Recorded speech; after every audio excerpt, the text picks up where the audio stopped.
Sziasztok! Ebben a videóban nézzük meg, hogy hogyan tudtok a webshopon keresztül rendelést leadni. A weboldalra, ha feljöttök, akkor baloldali menüsávban megtalálható az összes kategória, ami jelenleg létre van hozva. Ebből kiválasztotok egyet, én most a poharakat, bögréket választom, és látjátok itt a különböző termékeket. A termékleírásoknál, tehát rámentek a részletekre, a termékleírást itt alul fogjátok megtalálni. Ha szeretnétek megvásárolni, akkor ezt követően a felső részen az ár alatt ott van, hogy egy darab, és megjelenik a megtervezem gomb. Erre rákattintva betöltődik nekünk a tervező szoftver, ahol egyből be is jön a termék tervezőképe.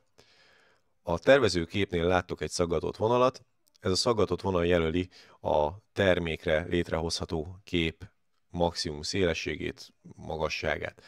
Amennyiben ettől eltérő formát szeretnétek, esetleg körbe szeretnétek futtatni a bögrén egy mintát, akkor vegyétek föl velem telefonon vagy e-mailben a kapcsolatot, és természetesen ezt is meg tudjuk oldani. Az tervező bal oldalán a képfeltöltés, a minták, a szöveg, a rétegek és a korábbi tervek között tudtok váltogatni. A képfeltöltésnél föl tudtok akár telefonról, akár számítógépről rakni képet, függően attól, hogy éppen jelenleg milyen eszközön nyitjátok meg magát a tervező szoftvert.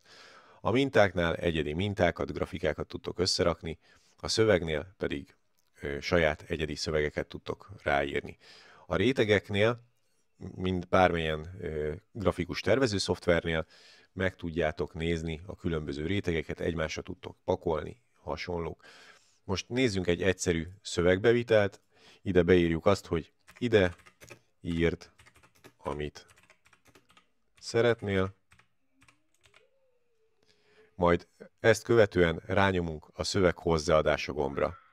Itt, mint láthattátok, egyből meg is jelent a szövegünk. Ugye látszik, hogy nem feltétlenül a legszebb berendezés. Bal oldalt, miután hozzáadtátok a szöveget, van lehetőségetek növelni, csökkenteni a betűméreteket.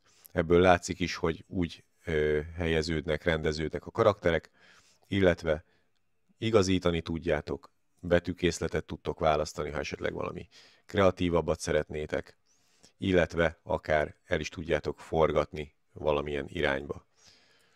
Miután ez megvan, és eldöntöttétek, hogy ez így jó, ezt követően a lap tetején megtaláljátok a termék nevét, ennek az összegét.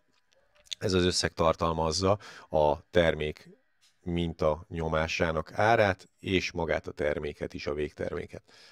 Itt fogjátok, rányomtok, hogy kosárba. Itt megjelenik egy ablak, hogy biztos elfogadjátok-e, biztos ezt szeretnétek. Rányomtok megértettem, egyetértek, és rányomtok a kosárba gombocskára. Ezt követően a szoftver létrehozza a nézetet, a tervet, illetve fölrakja külön a tárhelyre magát a mintát, amit szerettetek volna, abban az esetben, ha fényképet, akkor a fényképet. Itt tovább tudtok nyomni a pénztár gombra, itt megadjátok a neveteket, címeteket, tehát első körben az e-mail címet, most az én esetemben beírom a sajátomat,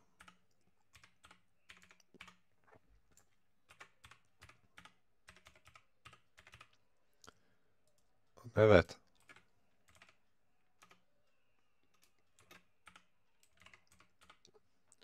és a telefonszámot.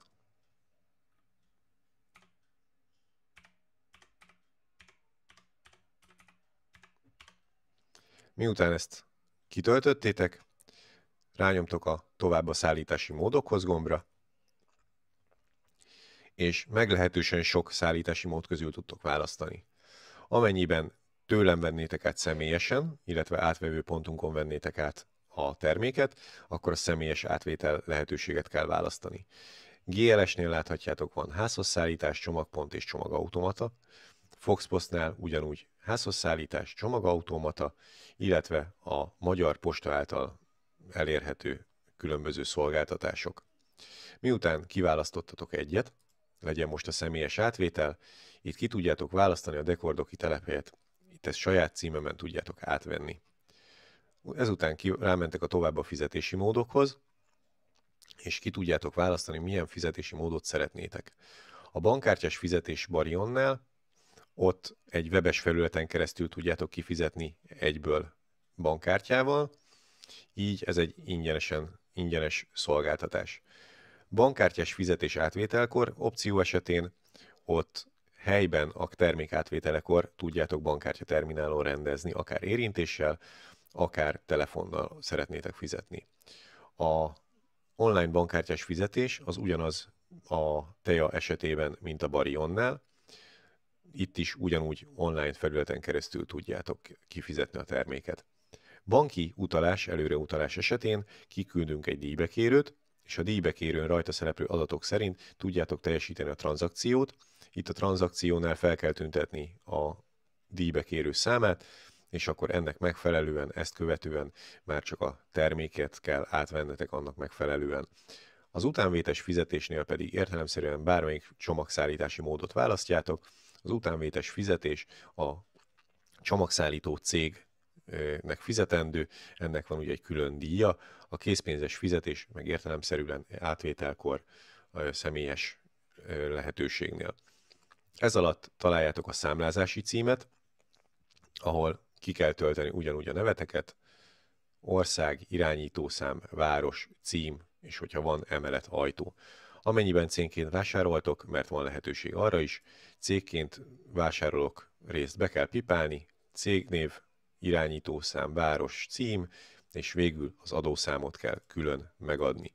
Amennyiben nem töltitek ki megfelelően az adatokat, addig nem fog tovább engedni a szoftver.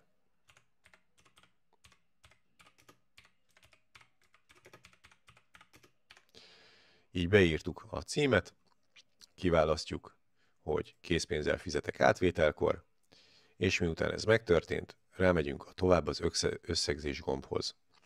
Itt tudjátok ismét ellenőrizni, fontos, minden elérhetőségetek pontosan legyen megadva, a szállítási módot is ellenőrizzétek, illetve a fizetési módot is. Alul, amennyiben esetleg valami eltérő vagy plusz igényetek lenne, a megjegyzés a rendeléshez című részhez be tudjátok ezt még írni. Alul látjátok a végösszeget, és ha tudomásul veszem a vásárlási feltételeket, pipát berakjátok, rányom a megrendel gombra, ez azonnal létre is jön, látjátok, rendelést felvettük, és ez már nálam azonnal jelentkezik. Ha bármilyen problémátok van, vagy esetleg elakadtok benne, keressetek nyugodtan bármikor az elérhetőségeimen, próbálok segíteni, vagy ahogy tudok segítek. Remélem hasznosnak találtátok a videót. A YouTube csatornára feliratkozva hamarosan több termékről is lesz még videó, illetve a webshopról is, illetve késztermékekről. Köszönöm, hogy engem választottatok, és remélem mindenkinek a saját kis ajándéka örömet fog okozni.